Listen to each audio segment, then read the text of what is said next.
在9月份时，我去了一趟加州出差。公司活动结束后呢，拜访了之前念研究所时的好友 Catherine， 她刚换了新工作到 Adobe 担任资深产品经理。想说请她分享一下她是如何从广告代理商转职到科技业担任产品经理，还有在职涯发展上如何在大公司以及 startup 或者是 in-house 及 agency 中做选择。那不管你是有无相关工作经验，但对产品经理有兴趣，或是你已经工作了一段时间想要转职到产品经理，希望听完他的分享可以让你有得到不一样的启发，所以记得一定要先帮我按赞、订阅及开启小铃铛哦。那虽然我平常跟 Catherine 都是用中文在聊天，但聊到工作的部分呢，它有时候会自动切换成英文模式，所以我会上中英文字幕，方便大家理解观看。这是我第一次尝试邀请朋友用访谈的方式呈现影片。如果我讲话吃螺丝啊，或者是节奏抓得不是很好，那就请多包涵。好了，那我们就开始今天的影片吧。那可以请你就稍微自我介绍，简单自我一下，这样人。请你简单的就是自我介绍一下。好，我叫 Catherine， 然后目前是在 Adobe 做一个 Senior Product Manager focused on B2B Growth。我是本科就出来念，本科去了 University of Illinois Urban Champaign， 就是 UIUC， 就是大型玉米地。然后本科念的是 Communication， minors in Business and Informatics， 但是 overall 就是一个非常找工作不是特别管用的一个 major。但是后来是比较幸运的找到工作，本科毕业后先是在 Sears 做了2年多 marketing 相关的工作，然后去了Publicis agency 做了，其实当时已经是和 product 和 growth 比较相关的一些工作，然后同时去Northwestern 念了一个 master，it's focused on product management, which is how I met you. And then after the master program, I fully transitioned to be a product manager and I moved to West Coast, Los Angeles.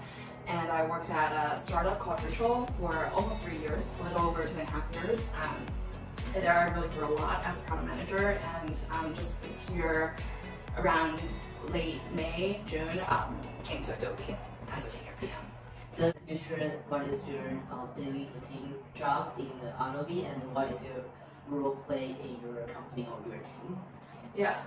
So at Adobe, I'm a product manager focused on growth, which means I actually don't work on the core features, which means I don't work on the specific products. So the different products that you might know from Adobe include Photoshop, Acrobat, Premiere Pro, things like that. But what I do as a growth product manager is that I help existing Creative Cloud users who are already part of our ecosystem to adopt more of Adobe's products. So to help them learn more about what other offerings we have and to help them to adopt these other products or to expand their existing seats, expanding their existing contracts.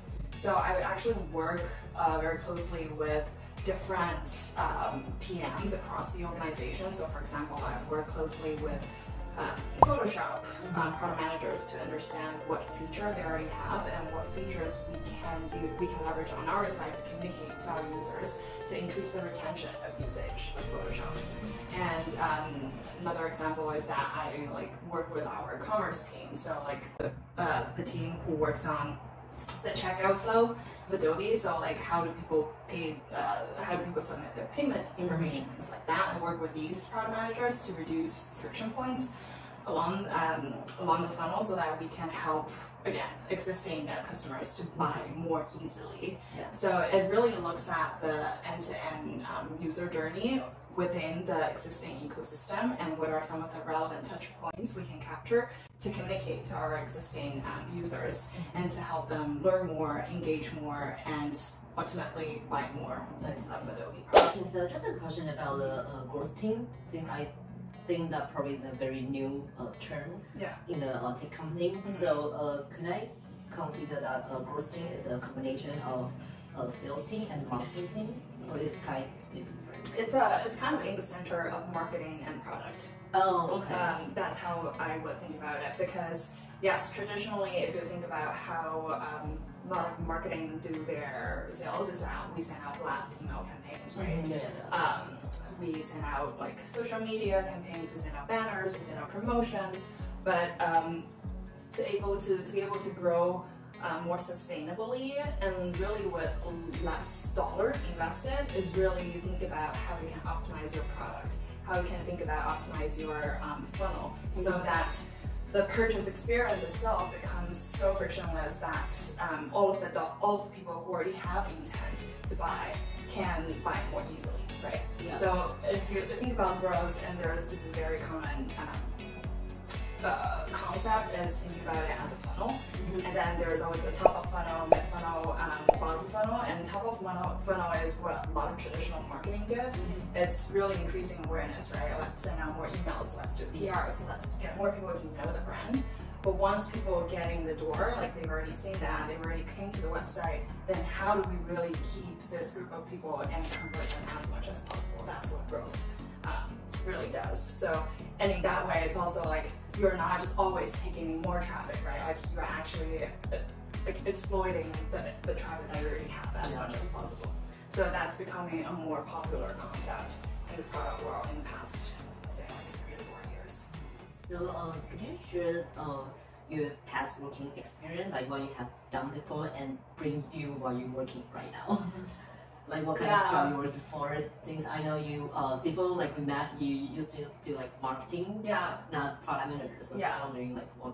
Yeah, so I definitely had like a winding path to PM, and I think that's how a lot of people are in the product world. So when I first graduated from undergrad, so first of all, my undergrad is I was majoring in communication, which was I would say not the most useful major in terms of looking for a job. It was very hard to look for a job out of a master communication major, especially as international. But why you choose marketing manager by that time? I just wasn't. I didn't really know. Like I didn't really plan it out when I was 18. You know, like I don't know right now, but for me, I don't think. But it's all. I think it all worked out. So out of college, I was doing more like project coordinator, and I started as like a contractor working for Sears. But that's also how I got into e-commerce and the digital world because I was working for the e-commerce department. So that's how I got to know UX, A/B testing, things like that. And then from there, I kind of built more expertise, especially around A/B testing. And then after that, I went to agency, Publicis agency, which is called Performance, and they actually had a very unique role, which is conversion optimization. And if you think about, if in the context of today, that basically is growth, but at that time, people didn't know. Like that's not how it was branded yet. It was only called conversion optimization. What we did is that. So for Publicis, because it's such a big agency, right, and we have a media team who works on the paid ads for clients like Allstate, Discover. So they will be responsible for bidding on Facebook, bidding on Google to get as much traffic as possible from these platforms. And then what my role did, my team did is same thing. Like after they got on the website, how do we convert them? So there was a lot of A/B testing, a lot of data analysis, a lot of research as well. Because I think working from agency, you really have to build a very strong case of whatever you're proposing, whatever you're doing. So that's actually when I got really deep in A/B testing and research. And I think even till this day, a lot of what I learned from the agency is still like super helpful. Again, like working in startup as a PM, you just do everything. And also, when I was at my startup, I was also at like an interesting but tough position because my PM lead left shortly after, and then my other peer PM, so we had another senior PM also left at around the same time. So it was literally me for a majority of 2021. So it was really tough, but also it really just accelerated my path, I think, because I had to report to COO, like I had to explain what we were doing. I had to prioritize everything for like my engineer and my design team. So I think as a startup, it's really 那种就是很磨练，超级磨练，对，很磨练，很磨练人，就是逼着你必须要一个踏进。对，是的，就是因为你不做，就是没有人做。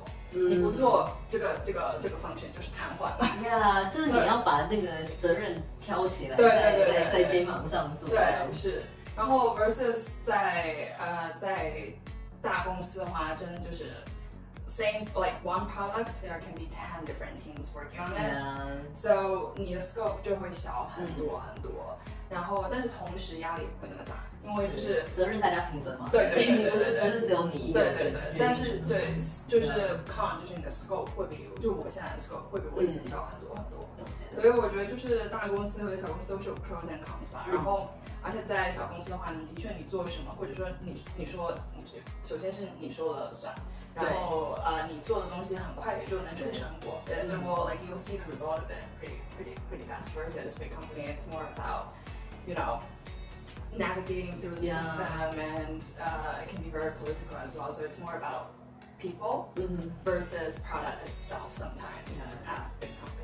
因为我有时候觉得，就是小公司你做每个决定或者你做每个事情的 impact 会很直接，而且你可能1-2礼拜就直接看到你现在做的决策已经直接就是 reflect 到产品上面。所以我会还蛮享受这种感觉，就很快你可以看到。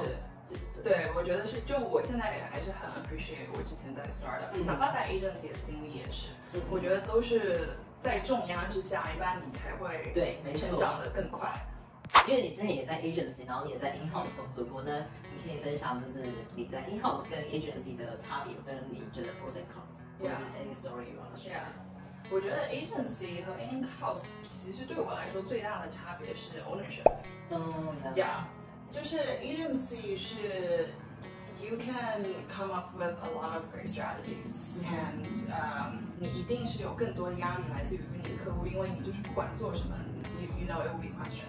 So it actually pushes you to be very buttoned up in terms of what you present. So like 你要 present 一个 strategy， 1、2、3、4、5，就是你必须要 present 得很清楚，所以 like it pushes you to do analysis, it pushes you to do research to empower your strategy. 所以我觉得 again， 就我觉得那些 skills 到现在都还很受用。但是问题就是在 agency 你 present 完你的 strategy 之后，很多时候你可能就是 that's it. It's up to the client on whether they want to do it or not. Yes, if they want to do it, that's great. But also sometimes it takes a lot to make it happen, and sometimes you just don't know. You don't see the actual impact until like very later on. 我觉得这是我离开 agency 最大的原因之一吧，就是你看不到你的 impact。就是你可以做很多很厉害的事情，但是最后很难看到你的 impact。我觉得 agency 的好处是，就是如果你还没有很确定你要走到哪个产业的话，你在 agency 的环境一样，你有很多不同的 client， 然后他们都 working in different industry， 所以你可以就是你喜欢哪一个，然后你之后再决定说你要去哪一个。但我觉得如果我要讲的坏处就是你可能很认真在就是培养这个小 baby， 然后就你最后他功成名就，但你要 hand off to 别的 client， 就是他不是属于你，就像你讲的 ownership 部分。所以完全了解你讲这个。我在想我要继续讲，还是我们要换位置？我现在被太阳晒，好，要换位置，快被烧死了。或者你。好啦，因为这集影片比较长，而且我被加州的太阳晒得好热，好想换位置，所以呢就分成上下2集。在下集会聊到同样为在美国工作的亚洲女性是如何适应美国的职场文化，最后再聊了一下她在美国工作这几年来生活与工作以及人生价值观的转变。那如果喜欢这集的话呢，请记得帮我点赞、订阅及分享。那我们下集见咯，拜。